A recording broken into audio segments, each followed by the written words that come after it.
안녕하세요. 뉴스와 사람들입니다. 최혜병 특검법을 부결시킨 국힘을 향해 강유정 대변인은 다음과 같이 일갈했지요. 용산 없고 튀어를 외친 국민의힘은 이제 공범입니다. 국민의힘이 결국 국민의 뜻을 저버렸습니다. 어제 본회의에서 국민의힘은 똘똘 뭉쳐 해병대원 특검법을 부결시켰습니다. 대통령 하나를 지키겠다며 용산 없고 튀어를 감행했습니다. 언제부터 단일대우라는 말이 대통령에 대한 절대 복종이 되었습니까? 대통령 호령에 눈 감고 줄지어 따르는 국민의힘은 피리 부는 사나이를 따라간 쥐떼와 다르지 않습니다. 오늘 살자고 내일 함께 추락하는 길임을 모르는 겁니까? 국민의 목소리를 외면하고 대통령만 지키는 국민의힘은 국민의 짐이자 진실 규명을 막는 벽이며 미래의 걸림돌입니다.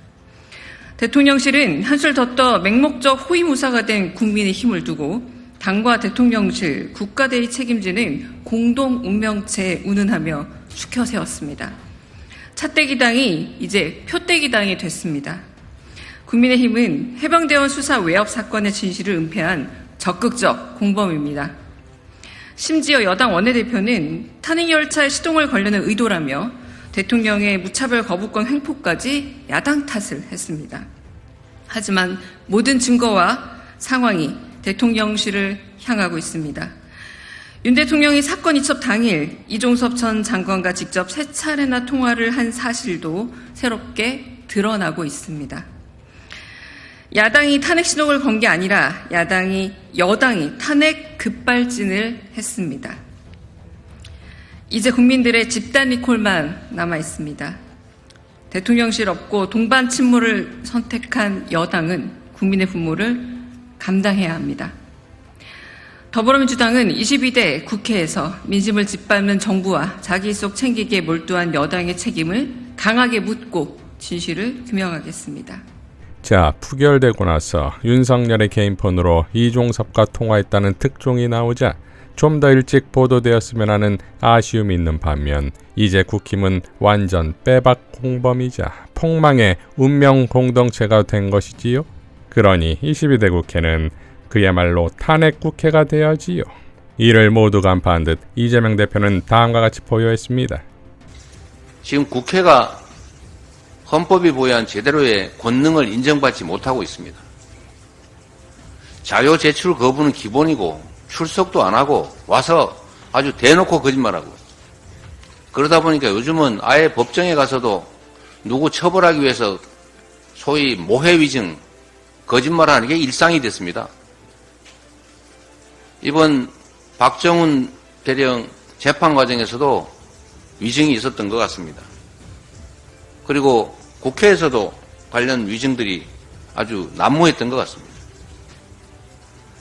이번 21대 국회는 이번에 끝나기 때문에 고발을 통해서 처벌할 길이 막혀버렸지만 22대 국회부터는 우리 원내대표께서 각별히 관심 가지셔서 법이 정한 자료제출 거부라든지 출석 기피라든지 위증에 대해서는 단 하나의 예외도 두지 말고 엄하게 처벌해서 절대로 진실을 감추는 거짓말 또는 법률에 어긋나는 행위 못하도록 해주시기 바랍니다.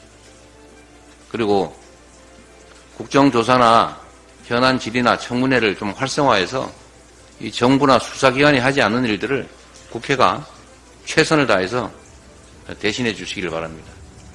어쩌면 수사기관에서와 거짓말하는 거야 수사기관이 눈 감으면 그만이고 수사 기소기관들과 짜고 법정에서 거짓말하는 것도 특검이 아니면 처벌할 길이 없는데 최소한 국회에서 위증을 하거나 출석을 의무인데도 불응하거나 하는 것은 고발 조치해서 처벌할 수 있지 않습니까?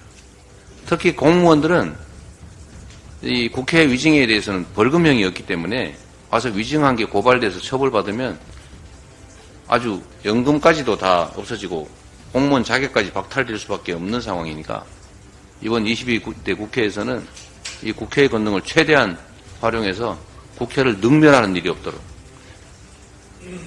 공직 권한을 남용해서 진실을 은폐하고 그야말로 국민들을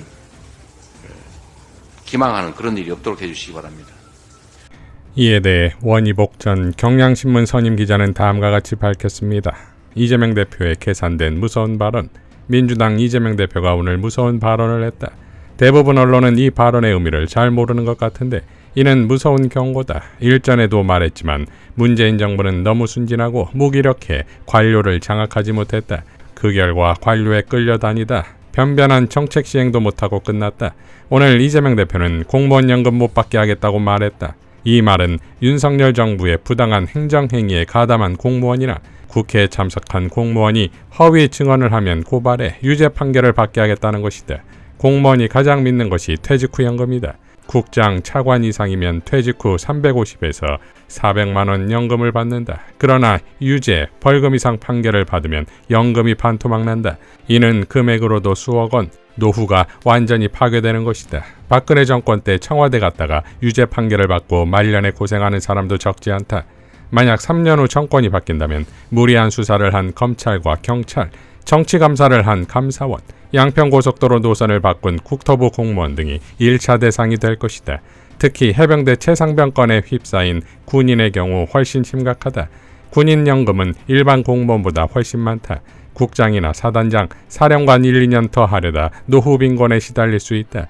지난 총선 세종시에서 국민의힘이 참패한 것은 이미 공무원의 위반이 심각하다는 증거다. 앞으로 공무원은 용산 뜻대로 움직이지 않을 것이다. 오늘 이재명 대표의 경고는 윤석열 정부의 수족을 자르는 정권의 레임덕을 가속시키려는 계산된 무서운 발언이다 라고 밝혔습니다. 자, 윤석열의 가장 강력한 수족이 검찰이 아니겠습니까?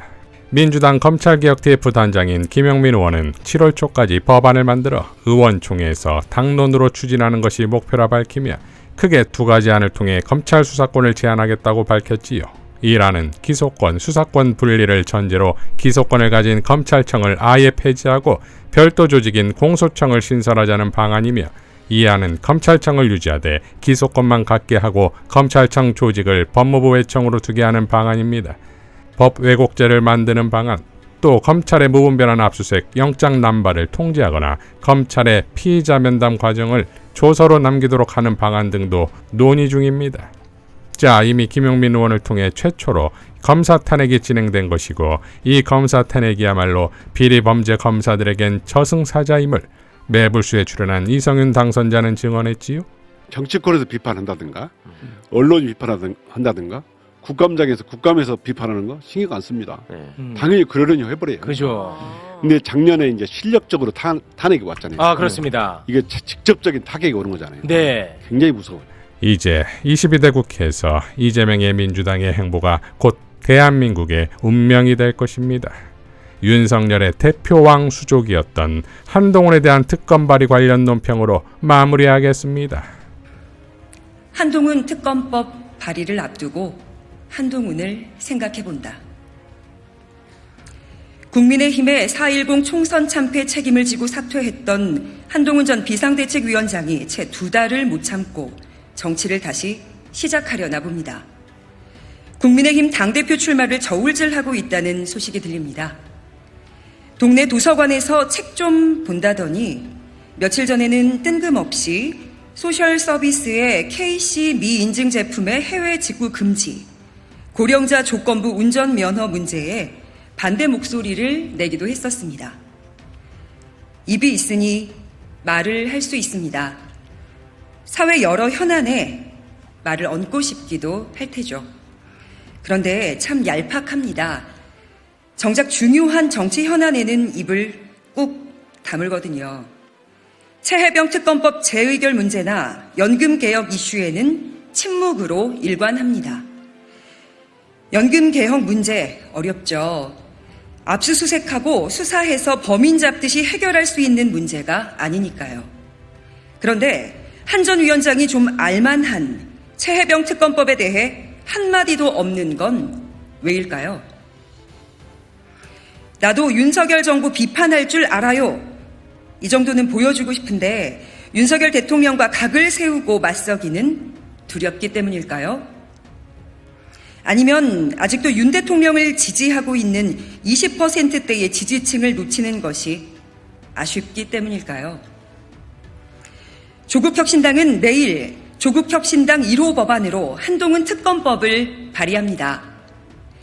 지난 총선에서 국민과 한 약속입니다. 검찰개혁을 위해 내딛는 첫 걸음이기도 합니다. 국민들께서 압도적으로 한동훈 특검 도입과 한 전 위원장과 관련된 여러 의혹에 대해 진실 규명을 바라고 있습니다. 이른바 고발사주 관여 의혹, 패소할 결심 의혹, 자녀의 허위 스펙 쌓기 의혹은 그 뚜렷한 범죄의 정황에도 불구하고 한 전 위원장은 한 번도 제대로 수사받지 않았습니다. 살아있는 권력 앞에 굴종한 수사기관은 수사의 중립성과 공정성에 대한 국민적 공분과 의혹을 증폭시켰습니다. 국민들께서는 한 전 위원장과 그 가족들도 평범한 사람들과 동등하게 그리고 공정하게 수사받기를 원합니다. 이게 상식적인 요구겠죠. 하늘의 그물은 성기지만 결코 큰 죄를 지은 사람은 놓치는 법이 없습니다. 한동훈 전 비대위원장은 결국 특검의 엄정한 수사를 받게 될 겁니다. 조국혁신당이 경고합니다. 한동훈 전 위원장은 수십 자리 휴대전화 비밀번호 같은 꼼수는 포기하십시오. 어지러운 언사로 수사당국을 우롱하지도 마십시오. 검사답게 당당하게 수사에 임하길 바랍니다. 이상 뉴스와 사람들이었습니다. 시청해 주셔서 감사드립니다.